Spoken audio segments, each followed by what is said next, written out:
DIY tayo ng mic rack o mic stand. Yan, bali ito isa ano lang naman to, scrap wood ang gagawin natin dito.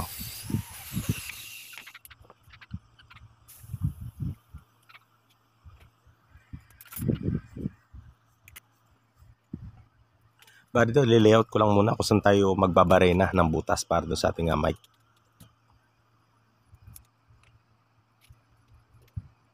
Para sigurado tayo na pantay-pantay yung butas niya, yung pinakapagitan ng ating gap ng mic. Yan, kailangan naman natin siya sukatin para maganda yung kalabasan. Ito gamit ko yung babarena sa may hulso ng ating pintuan. Yan. Ang isa sa mali sa paggamit ko rito ng hulso, nahirapan ako tanggalin. Papasin nyo, nahirapan ako tanggalin yung pinaka nabutasan natin na kahoy. Ayan, papasin nyo, na board. Ayan, nahirapan ako dyan. Nahirapan ako tanggalin. Ayan, pinukpo ko na sa likod. Ayun yung mahirap siyang tanggalin. Kaya ang naging diskarte ko rito sa paghuhulso ko rito, hindi ko na siya tinutuloy na butasin para magkakaroon pa rin siya ng konting ayan, papasin dyan, hindi na siya butas. Yan, hindi ko siya dinidiretsong butasin. Yan, magtitira ako ng konti.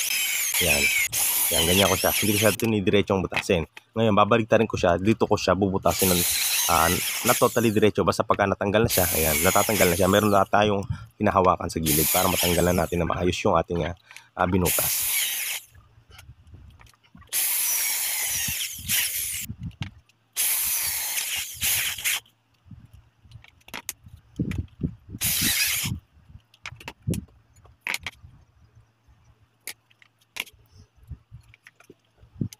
Yan, i-clamp lang natin tapos butasin ulit natin yung pinaka, isa pang, bali ito is pinandaan ko lang siya kung saan tatama yung susunod nating butas kasi up and down yung gagawin nating butas. Para yung pinakailalim niya may butas, pinaka-stopper niya pa rin, ayan. Yan, medyo mas maliit naman na konti dito sa pinakailalim na part. Yan, bali didiretsohin ko rin yan. Kung papasin nyo ito, sa unang butas ko, hindi ko siya diniretso. Yan, para madali nating matanggal yung pinaka, ayan, yung mga bilog-bilog na yan, madali natin siya matatanggal. Yan. Mas kasi na dinretso natin yan, mas mahihirapan tayo tanggalin dito sa pinakahulso natin yung napagtanggalan ng butas.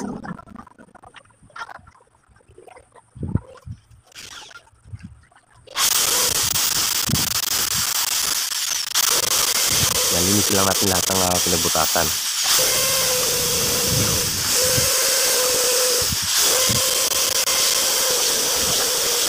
Bari in-order sa atin ito ng ating kamag-anak o ng ating pamangkin. Ang lalagyan, i-donate niya raw to sa may kanilang kapilya o sa kanilang simbahan. I-donate niya to sa church sila. Dahil ang mga mic kasi ron medyo may karamihan daw, medyo wala silang lalagyan. Kaya nag-request siya sa akin na pwede ko daw ba siyang igawa ng mic stand. Kaya eto, wala kasi kung makitang kung paano ang itsura ng mic stand ay mic rack. Ayan, wala akong makitang idea. Kaya nag-isip na lang ako kung paano ba maayos o magiging maganda yung kalalabasan ng ating mic rack. Ayan, wala kasi kung idea kung anong gusto niya. Sabi niya isa parang matayo lang yung kanyang mic. Kaya ito ang ginawa ko rito.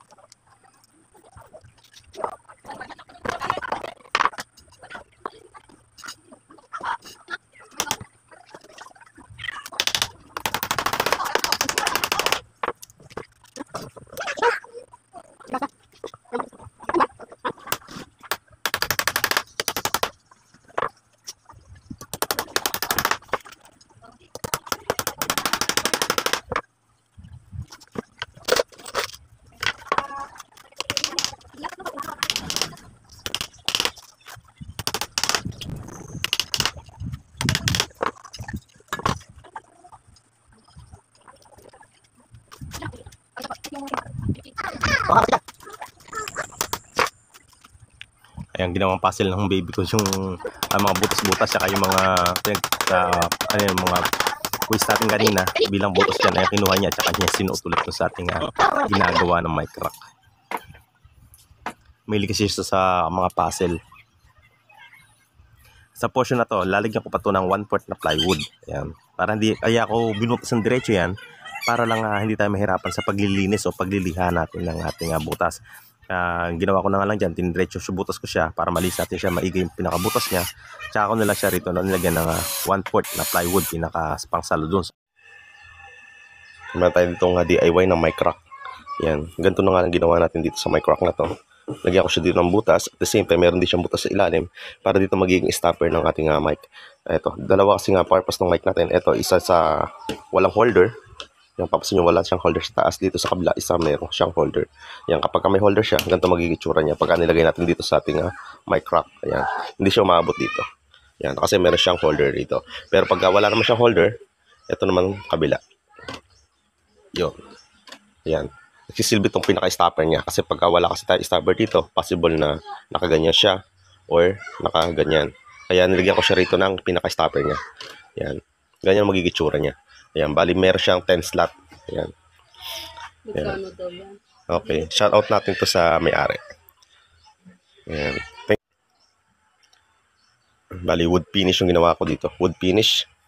Ayan, papasin nyo yan. Wood finish siya. Ayan. Ayan, itsura niya. Ayan. Wood finish. Then sa ilalim niya, meron siya tayong ginawa rito ng button. Ayan. Meron siyang pinaka-puting. Ayan, bali, 4 na peraso siya. May puting siya. Yan ang kanyang finish. Wood finish. Ayan. Ayan. Mic rack. DIY mic rack.